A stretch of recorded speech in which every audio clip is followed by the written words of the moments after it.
I want to tell you what you would know about Adena Friedman if you Googled her, and then maybe a few things if you didn't. So if you did Google her before today, you will know, as we just heard from the voice of God, she is president and COO of NASDAQ. And if you don't know this, she is basically the first female head of any US exchange. She was the CFO of Carlyle Group, private equity firm. So if you don't know her well or don't have access as I do, I figured out she's a trained pilot. She's a black belt in Taekwondo. She's a very serious runner. Mother to two boys whose ages seem to belie hers, and her former employees describe her as clear, fair, and empathetic. So one goal of the conversation, at least for me, is, as a personal Wall Street dropout, is to talk to Adena about being a woman in power in finance, because unfortunately it's still somewhat a rare breed. And Adena, by all standards, is a success across almost any single metric you can think of. So on that note, I just want to ask you, did you have to work 3 times as hard as a man or 4 times as hard as a man to get where you are? Well, I certainly did work hard. I think that was one of the things that I come from a family where nothing was given to us. My parents definitely earned their way. Both my dad in the financial industry, my mom in the law practice, worked very, very hard throughout their careers. So it was definitely a part of my upbringing. And when I got to NASDAQ, I just wanted to soak it all in and do as much as I could. So I did work very hard when I was younger, and now today too. So Steve Martin, the comedian, says, "Be so good that they can't ignore you." Right. And I want to know if you feel like even now, present day, that the onus, the burden is still on women to perform, I was joking hopefully about the 3 to 4 times, but at least 1.5 times harder than a male competitor. I think that women still have to prove themselves within the workforce. But I do also believe that no one should feel entitled to their job ever. I do not have a right to be in the seat that I'm in. I have to earn it every day. And I think that if everyone, whether it's men or a woman, kind of act that way and behave that way, first of all, companies will all work, will do better.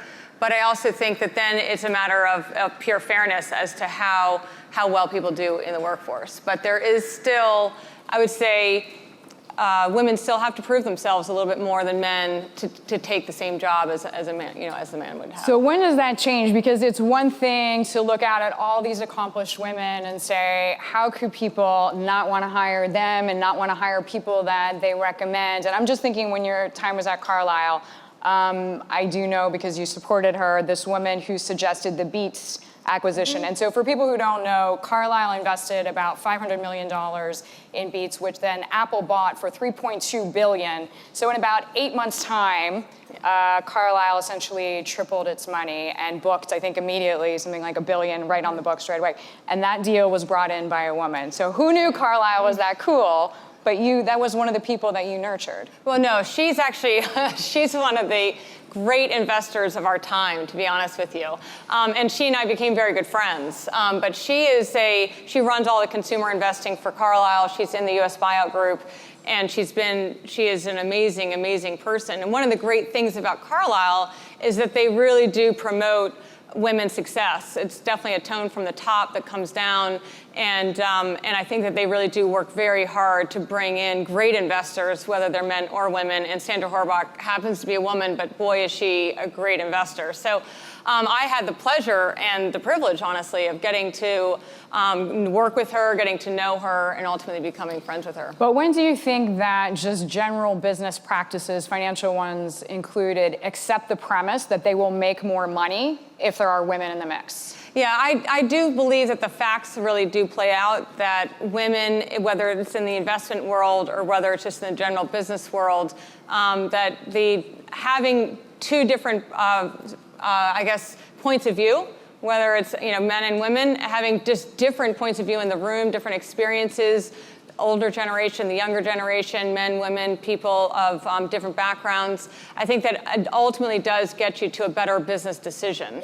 And it creates a more sustainable business for you because you can basically look at the personalities of the people and know that those are the personalities that you're serving with your clients, and therefore you really need to make sure that you're taking them all into consideration. But it is still not a totally natural process.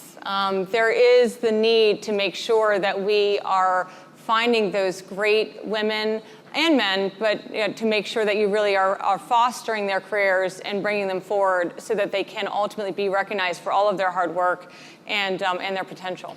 So what have you found as a leader who happens to be female in finance as the most helpful for your team, whether it's female employees, male employees? How have you been able to help them just work? Mm-hmm. Well, the first thing that I find when I manage people is that everyone's an individual. And they're motivated by different things, and they're supported by different things. So to take a one-size-fits-all approach to management, I think is certainly not the right way to be successful, in my opinion. So I look at it as my job is to enable everyone else around me to be as successful as they possibly can be, because if they are, then I am. But if I treat one person the same way as I treat the next, the next, the next, I'm not going to end up breaking through and basically maximizing their potential. So I do really look at the individual, and I pivot or I approach them in the way that I think will resonate the best with them, will motivate them the most, and basically get them to be as good as they can be. I do, not a lot of gender specific elements of that, but there are a couple. One is I do notice that women really, really, really respond well to positive feedback.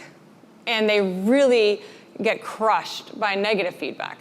And so moderating that feedback, or making sure that you really are noticing when they do well and reflecting on that and expressing your gratitude for that, they're going to want to run through a wall for you next time. But if you publicly say something that they did poorly, they're going to take that and really internalize it more. And with men, it tends to brush right off sometimes. So I found that, therefore managing men and women, I just do it a little bit differently to make sure I'm breaking through and motivating them as much as I can. So then do you have to be more blunt? And I know this is broad brush, mm-hmm. but with men, because they won't hear you unless you say very clearly, hey, don't do that again.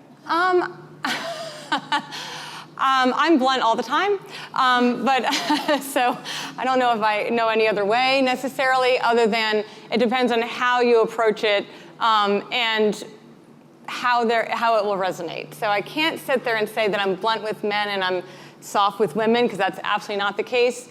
But I do make sure that I'm providing the level of feedback that they need to be as successful as they can be, and sometimes that can be different. So you mentioned a word, tone, which I think is really important, and I know you've said throughout your career that's been really important to you, and now as president of NASDAQ, it is something that you implement. So for all the people here who may be changing jobs or changing careers, if they're interviewing at a place, how can they weed out basically jerky bosses? I have not had to interview for a lot of jobs because I'm really, really lucky, and I've had a long career at NASDAQ. But when I did leave NASDAQ to join Carlyle, I was actually really, really happy at NASDAQ. I wasn't looking to leave. They kind of came and asked me if I wanted to think about it, and there were a lot of reasons why it was a very compelling job. But part of my interview process, I think I interviewed with 8 people, and I asked the founders, so if I want to go see my son's baseball game, how would you react to that? And, because he's in high school, he's playing baseball, I might want to leave early one day and watch his game. And their answer was, put it on the calendar, say to your assistant, I'm going to my son's baseball game, and I'll see you later. And I thought, that's where I want to work. So it's a little bit of testing them on the things that are important to you, and asking in a very nice way, not asking in a challenging or presumptuous way, but just making sure that you kind of get that reaction to a question that is of something that's of personal importance to you, whether it's or personal or professional importance to you, and not being afraid to ask. I can assure you that 5 years earlier, I wouldn't have asked that question because I didn't feel confident enough in myself and my accomplishments to know that I could ask that question. And frankly, if they gave the wrong answer, I just wouldn't have taken the job. So I was very, very, I think I was in a good spot at that point. Because I think sometimes if men say, oh, I'm going to take off on Wednesday afternoons an hour early to go to my son's baseball game, everybody's like, oh, what a great dad. Yeah. And then women do, and they're like, ugh, now I have to stay late an hour late because she's not here. I don't disagree with that. I think that men definitely have, they kind of pat themselves on the back when they go do something for their kids, and the men's reaction to the women is, oh, so they're not going to get their job done, which is absolutely not true. And I have to say that is how I behaved before going to Carlisle. I used to literally sneak down the back steps to go to my son's baseball game, and it wasn't because NASDAQ had a culture of saying, no, you can't go to your son's baseball game, but I put it on myself to say, I felt guilty about leaving the office to go do something that was important to my son. And I think that was where I learned over the time not to do that. And I got to Carlisle, I said, please, to everyone, both men and women, it is very important that we have balance in our lives. So do not apologize for having to go do something for your child or your parent or your husband. Just make sure that you plan around it, that's all. So did you ever have men come back to you and say, thanks for setting that tone, or not? I definitely had women come back to me and thank me. Didn't have any men thank me. Okay. Well, I always think working moms do it right the first time, right? Because they have other things to do. But as far as finance at where it stands now, do you see a difference in the environment for women, say, present day versus 15 years ago or 10 years ago? I mean, I personally do. I've had a very positive experience in the financial industry, so I'd like to think I'm actually the norm and the outliers are the ones that have had more of a challenge. I'd like to think that that's true, but I can only look at it through my own personal lens. But I definitely see more women. I think a few things. I think the employers have gotten a lot better at supporting women and across the entire financial industry and really working hard at it and setting a better tone from the top. So I definitely have seen that over the last 15 years for sure. I think the composition of employees I've actually noticed has changed. And I see more of a balance in more and more of the senior ranks. When I go to meetings with bankers or I go to meetings with traders, I meet more women in that process. And I think that generally, at least the issues and problems are much more known, more talked about, and people are more aware of them. It doesn't mean they've all been solved, but before they just weren't discussed at all. So do you find, as somebody who has to recruit new talent, who has to bring young brains on board, do you find that finance is a harder sell? Because I know we heard from a lot of women this morning who are founders or who are investors, and that is a big pull, right, from the talent pool right now. Yeah, I think that generally speaking, the financial services industry has an image issue. As a general matter. So I remember when we were recruiting for some young talent, particularly actually at Carlisle, more at Carlisle than at NASDAQ. I think NASDAQ is seen as a little bit more of a neutral place and more of a technology company, and not so much as being on one side or the other of the industry in any way. So we frankly have not had a lot of issues recruiting women or men to NASDAQ, but more so a little bit more on the Carlisle side, where they're a little bit more of the fabric of the financial industry, particularly coming out of the crisis in the Mitt Romney election cycle. Let's think about that time of life. Sure. So it was hard. These people would come and they'd say, I really want to work here, but my mom or my dad is telling me not to come work for you. That was unusual because we were offering, these guys are, 2 years out of school. We're offering them a career opportunity. We're offering them, frankly, great compensation. And and it was really more in the accounting and finance area. It was like, well, I feel like I should do something more to give back to my community. I shouldn't go work for the financial industry. And we definitely lost, recruits to nonprofits and other things. That was really kind of a surprise. I was very surprised. So I do think that the industry, we have to continue to work on reestablishing trust with the employees, reestablishing trust with the American people, so that they do see this as a great place to go to work, learn great skills, and contribute to society.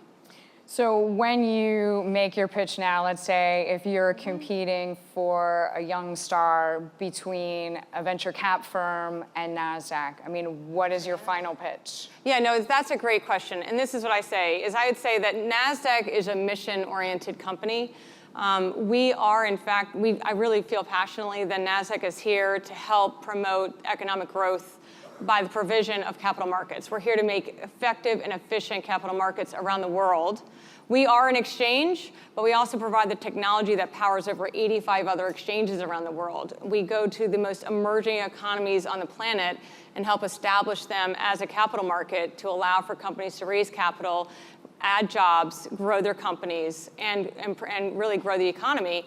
And when you really position the company in that way, they do, in fact, feel like they're giving back, and they do feel like they can have more of a purpose. And as a result, frankly, we're very successful in pulling talent into NASDAQ. So I know you have NASDAQ Private Market, and as New York is just on fire with entrepreneurs and investors, NASDAQ Private Market is another choice.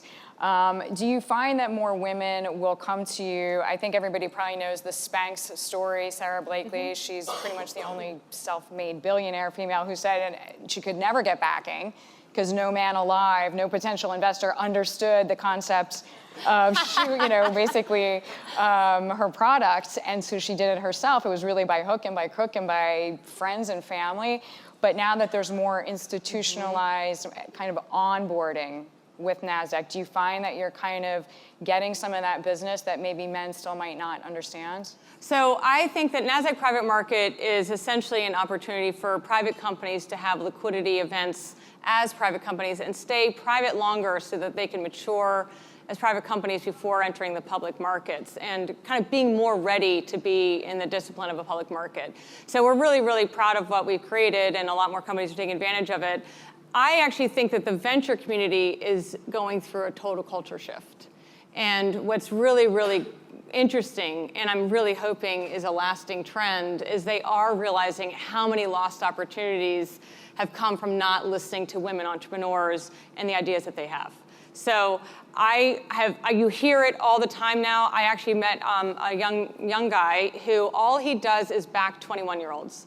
So he meets a 21-year-old and he backs the person, and he says that he backs more women than men because he realizes that they are smarter and more driven and more ready to succeed, have really great ideas that frankly apply to the entire population, but particularly towards half of it, and they have a harder time getting money.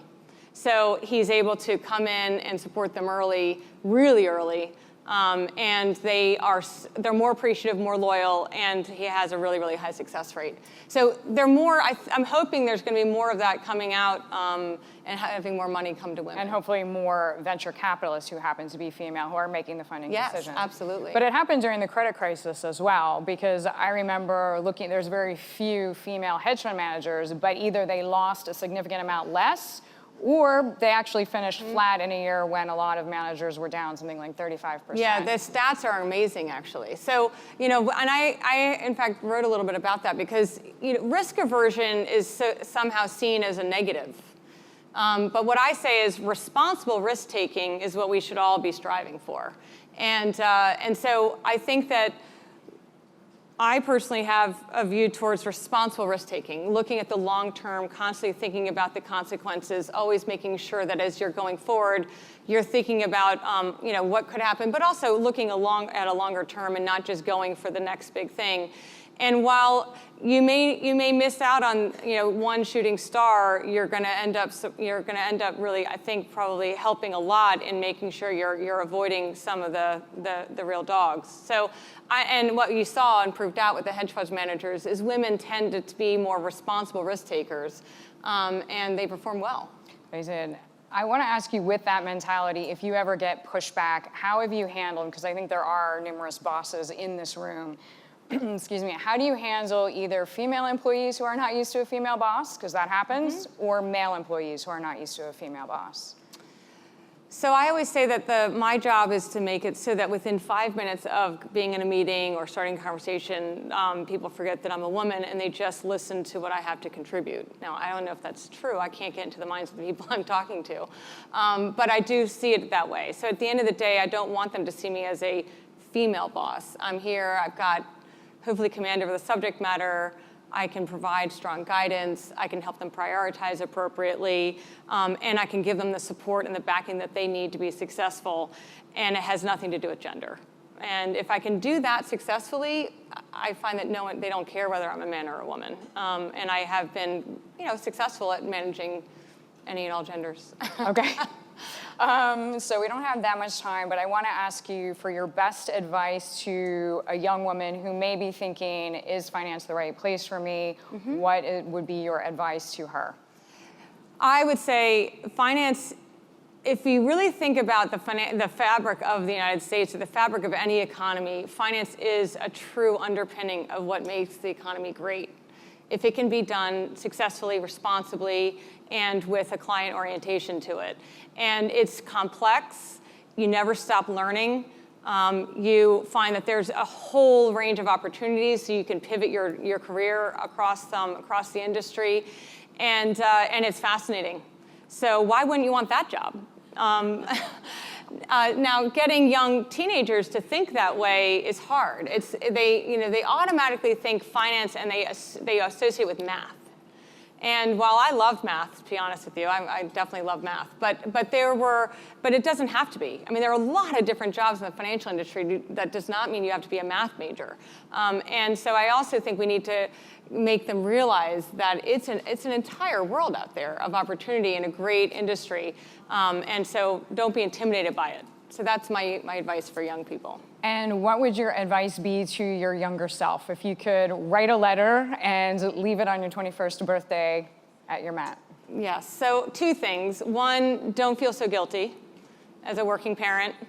I carried a lot of guilt with me when my kids were young. So I had kids out of a young age, and so I've gone through my entire career with kids. And it is, just don't feel so guilty. I would have been one of these just overbearing helicopter parents had I stayed home. Because I'm a pretty driven type A personality, and I would have just put it on my kids. So they're actually very thankful that I worked. And they've turned out pretty well so far. So that's the first. And I also, just as an aside, I have had the support of an amazing husband, and we've really treated it as a partnership. So I worked part-time for 5 years. He worked part-time for 10 years. So we've really made sure that we've made that partnership work. That's a great point. It's not just on one side of the family. It should be a partnership to figure out how it can work. But the second piece of advice was to spend more time listening when I was younger. And I think that's hard for all young people. We all think we know it all. And I do wish that I'd learned better listening skills early. I think it would have just made me even a better manager, a better leader. Yeah, but look at you now. All right, that is the president and COO of NASDAQ, Adena Friedman. Thank you for the conversation. Thank you.